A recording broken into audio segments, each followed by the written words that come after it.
जर तुम्हाला वाळवणीतले वेगवेगळे प्रकार बनवायला आवडत असतील तर हा व्हिडिओ शेवटपर्यंत पहा, कारण की आज मी तुम्हाला असा आकर्षक मोती पापड बनवून दाखवणार आहे।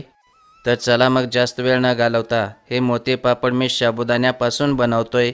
त्यामुळे इथं मी अर्धा कप साबुदाणा घेतलाय आणि त्याला मिनिटभर भाजून घेत आहे, कारण की तो गरम होऊन थोडासा कडक होईल, त्यामुळे व्यवस्थित वाटला जातो।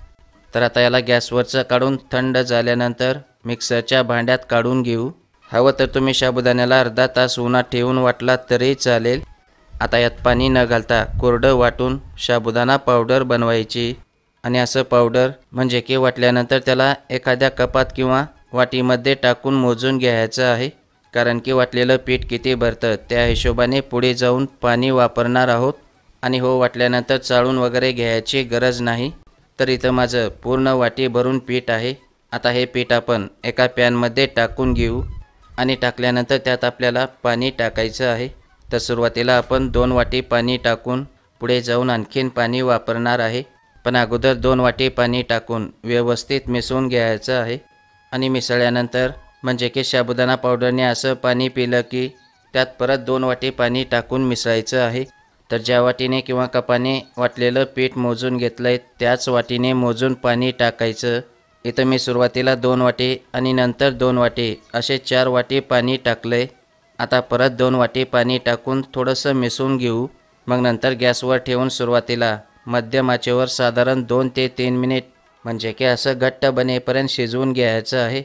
आता आपण या स्टेजला परत 2 वाटी पाणी टाकू। तर 1 वाटी साबुदाणा पिठासाठी एकूण 8 वाटी पाणी वापरायचं आहे, म्हणजे की पिठाच्या 8 पट पाणी वापरा।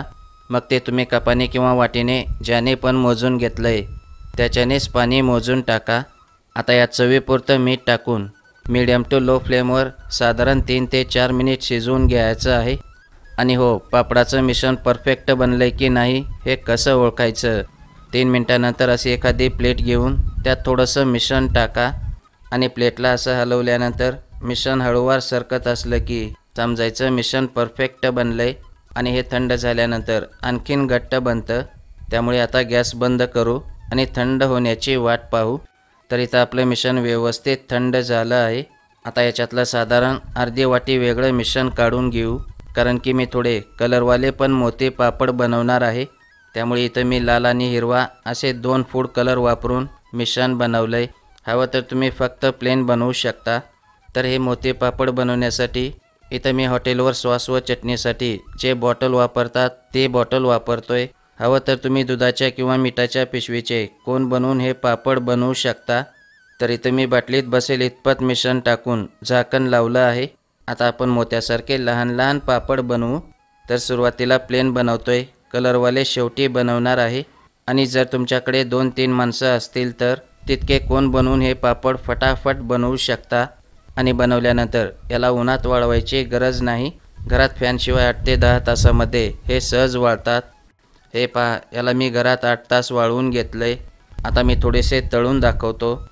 तर याला अगदी कमीत कमी तेलात आयत्या वेळी तळून कधीही खाऊ शकता आणि तळल्यानंतर कढई भरेल असे मस्त फुलतात।